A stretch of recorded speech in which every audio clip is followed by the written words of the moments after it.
Les situations sécuritaires et sociopolitiques du pays au menu de 2 communiqués de presse rendus publics hier par la Commission nationale des droits humains, la teneur dans un instant. C'est en l'absence des députés de l'opposition que le Premier ministre a présenté hier devant le Parlement la déclaration de politique générale, les temps forts de l'examen de passage du Premier ministre Brigitte Raffini et les raisons du boycott des députés de l'opposition dans ce journal.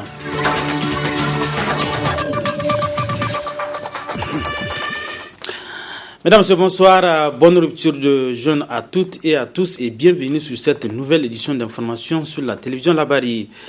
Vote massif hier à la représentante nationale de la déclaration de politique générale présentée par le Premier ministre Brigitte Raffini. Comme une lettre à la poste, les députés l'ont unanimement approuvé en l'absence de ceux de l'opposition parlementaire. Le compte rendu avec Ousmane Sidikou. Journée marathon pour le Premier ministre qui satisfaisait ainsi à une exigence constitutionnelle en engageant pour les 5 ans à venir la responsabilité du gouvernement. Dénouement heureux et réel motif de satisfaction à l'issue du parcours du document de politique générale. Nous sommes venus exprimer la volonté forte du gouvernement de mettre en œuvre ce programme sur la base duquel, vous vous rappelez bien, le président a été massivement élu par le peuple. Il s'agit maintenant de passer aux actes concrets dans la mise en œuvre de ce programme, de ces promesses qu'il a faites au peuple nigérien. Certes ambitieux, mais mû par une forte dose d'optimisme, pas pour autant de ne pas fixer la barre davantage un peu plus haut. Nous nous fixons cet objectif et nous n'excluons pas que nous puissions le dépasser. Nous avons tout un programme de mesures à prendre pour nous permettre d'avoir toutes les capacités pour atteindre cet objectif-là et voire le dépasser. Donc nous sommes très confiants. Nous pensons que nous pourrons être en mesure, effectivement, de mobiliser ces montants-là. Aguerri, l'homme n'y est pas à son premier exercice et voit en cela un chèque à blanc à eux donné. C'est un réconfort pour moi. Ça me rassure que avec le président de la République, nous bénéficions d'une large confiance du peuple nigérien, notamment à travers ses représentants qui sont les députés. Et ça nous encourage à persévérer dans la voie que nous nous sommes tracés pour apporter des améliorations aux conditions de vie de nos populations et les progrès que mérite le Niger. 118 voix pour, avec l'absence des députés de l'opposition parlementaire. C'est ainsi dire que c'est ce grand boulevard qui est désormais ouvert pour la mise en œuvre de ce programme à l'équipe gouvernementale. Restons toujours à l'hémicycle. C'est dans une option de la politique de la chaise vide décidée par l'opposition parlementaire au cours de la présentation de la déclaration de politique générale par le Premier ministre. C'est pour des raisons développées par cette dernière que nous retrouvons dans ce sujet préparé par Sidikou Ousmane. Tous y ont répondu à l'appel, sauf les députés de l'opposition, à la présentation par le Premier ministre de sa déclaration de politique générale devant la représentation nationale. Un exercice auquel, pour des raisons propres à elle, a décidé l'opposition parlementaire de n'y être le témoin aussi bien oculaire qu'auditif. La composition du gouvernement s'est faite en violation de la loi sur le quota sans aucune forme de procès. Au regard de la Constitution, ce gouvernement est illégal. Un gouvernement composé de plus de 40 membres ne peut en toute évidence proposer une déclaration de politique générale qui prenne en compte les préoccupations de nos populations dans cette situation de rareté des ressources. La composition du gouvernement actuel s'apparente plutôt à une récompense de tous les partis alliés qui ont conspiré contre le peuple nigérien en usurpant les résultats des élections présidentielles et législatives. La détention continue en prison de nos camarades députés, chose inédite dans l'histoire de notre Parlement. Certains d'entre eux ne bénéficient pas des avantages à eux conférés par la loi. Conforté dans sa démarche de boycott, le comportement discriminatoire traduit en acte par le président de l'institution parlementaire. Le traitement inéquitable du président de l'Assemblée à l'égard des députés de l'opposition. Qualifiant de simulacre cette déclaration de politique générale pour l'opposition parlementaire, elle ne baissera pas la garde étant aux aguets pour au moment opportun monter au créneau tout en démontrant que cette déclaration de politique générale n'est que l'ombre d'elle-même et ne valant pas au passage grand-chose en réalité. La dégradation de la situation sécuritaire dans la région de Difa ces derniers jours au centre des préoccupations de la Commission nationale des droits humains CNDH, la CNDH qui soutient les forces de défense et de sécurité dans le combat contre la secte terroriste Boko Haram et demande la collaboration de tous pour faire face à ces terroristes. Le résumé de ce communiqué de presse de la CNDH avec Mamoudou Saleh. Plus d'une semaine après l'attaque meurtrière de Boko Haram sur des positions des forces de défense et de sécurité de Bosso, la Commission nationale des droits humains, lors de sa réunion du 9 juin 2016, s'est penchée sur les conséquences de l'attaque de Bosso.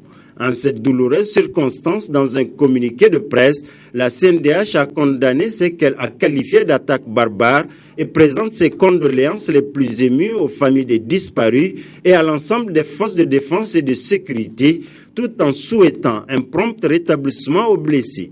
La Commission nationale des droits humains réitère ses encouragements, son soutien indéfectible aux forces de défense et de sécurité.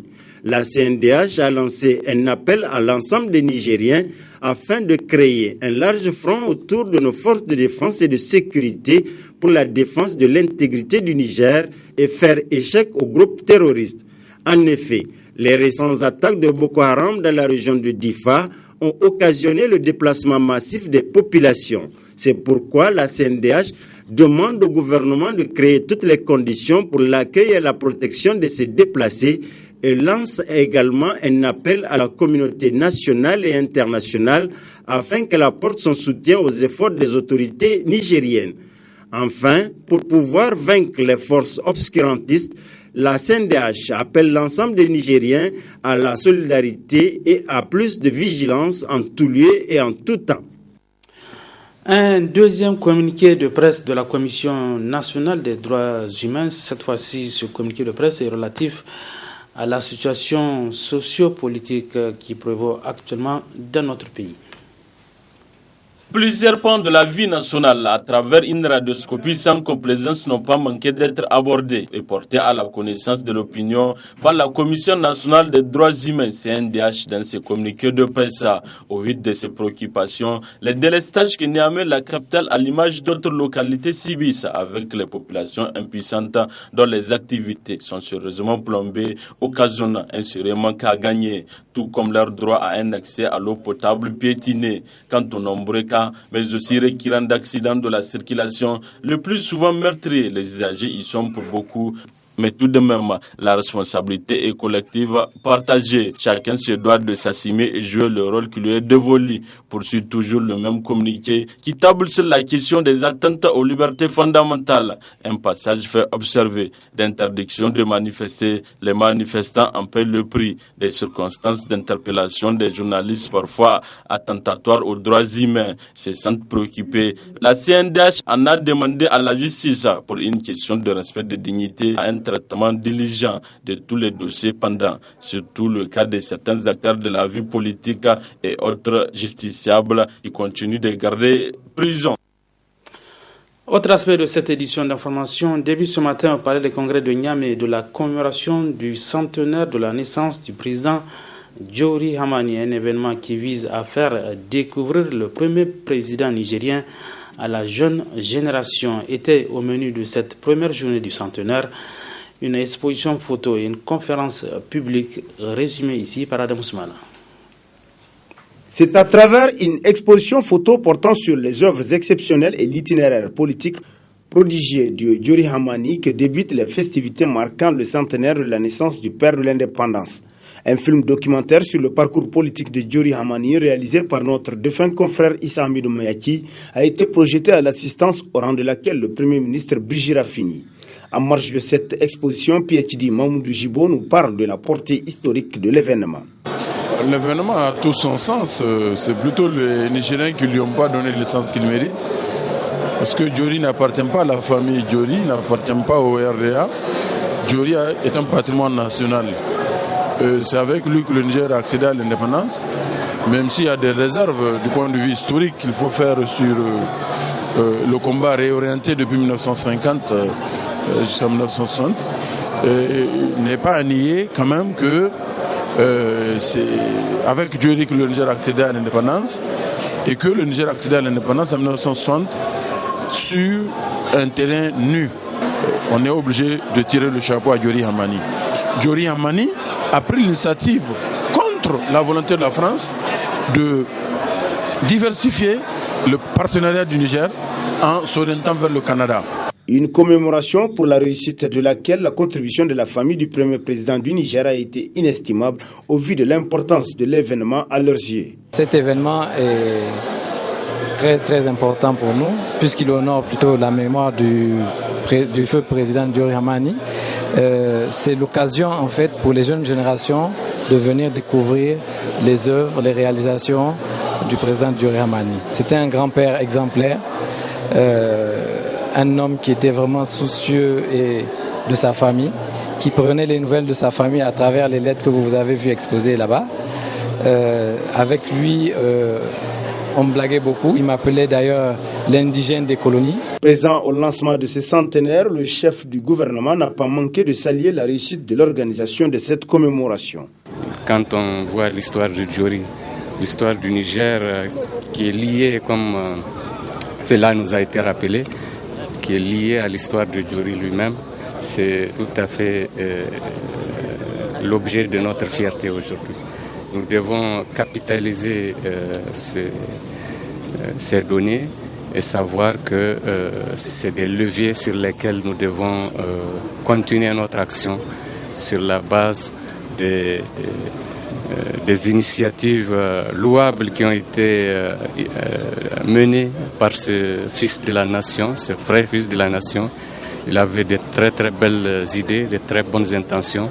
Peu après, l'assistant se retrouvait dans la salle de conférence du Palais des Congrès pour suivre une conférence publique animée par El Hadji Sanoussi Tambari Jakou autour de l'économie nigérienne sous l'ère Diori.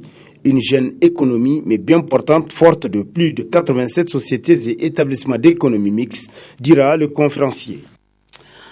Place à présent à la page Ramadan de ce journal. En ce mois béni, de nouveaux comportements s'observent chez les fidèles musulmans. C'est le cas des femmes qui adoptent une nouvelle mode vestimentaire. Le reportage est signé Nafis Zakou.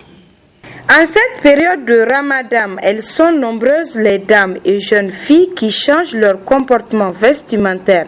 Elles mettent de côté leurs vêtements indécents au profit des niqab et voiles intégrales ou foulards et hijab. En effet, ces foulards et hijabs sont portés par ces femmes afin de se conformer aux prescriptions religieuses qui recommandent aux fidèles de s'habiller de manière à couvrir le corps. L'islam a conseillé les femmes de se comporter conformément à la religion. Parce que dit Allah subhanahu wa ta'ala a demandé aux femmes, parce que les femmes pieuses, les femmes croyantes doivent s'habiller comme les femmes du prophète Mohammed sallallahu alayhi wa sallam et les femmes des messagers l'ont fait par avant. Parce que Dieu a dit à son messager Mohammed sallallahu alayhi wa sallam de dire aux femmes pieuses, aux femmes croyantes de se comporter. C'est-à-dire la femme doit fermer tout son corps, sauf le visage et les mains. Les deux mains, là, les paumes des mains. Sauf ça. Donc, le comportement de la femme aussi, ça aide la population musulmane, ça aide aussi les musulmans vraiment à avoir la croyance à devenir des hommes pieux, parce que tant que les femmes sont dans des mauvais comportements, ils portent des mini-jupes, des slims, des corsaires, etc., des bodys, les femmes partent n'importe où, ils ne se comportent pas vraiment, ça c'est un grand problème. Donc, nous demandons aux femmes vraiment croyantes de se comporter comporter conformément à l'islam, comme Allah subhanahu wa ta'ala l'a dit à son messager, de dire aux femmes pieuses, aux femmes croyantes, de fermer tout son corps. Les vendeurs de hijab se frottent les mains en cette période.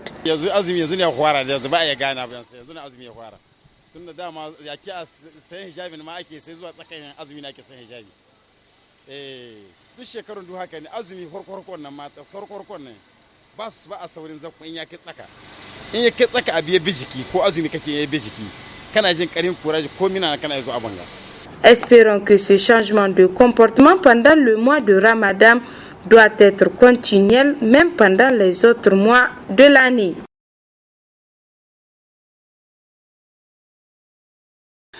Ils font de bonnes affaires depuis le début de ce mois de Ramadan. Eux, ce sont les revendeurs de chapelets, tapis et ouvrages islamiques très sollicités par les fidèles musulmans.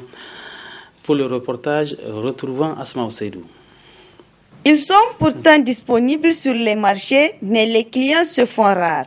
Ce sont les chapelets, les tapis, les livres coraniques sollicités par les fidèles pendant le mois béni de Ramadan.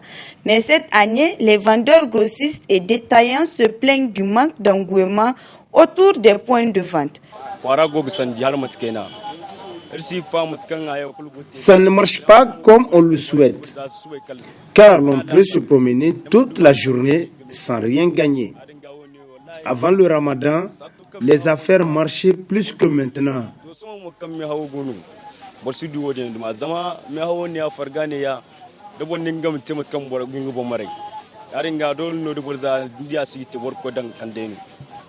Les chapelets et surtout les livres coraniques sont utilisés par les musulmans pendant ce mois pour multiplier les prières et implorer la clémence de Dieu. Mesdames, Messieurs, ainsi prend fin cette édition d'information. Merci à vous de l'avoir suivi. Restez toujours en campagne des programmes de la télévision Labari. Bonsoir.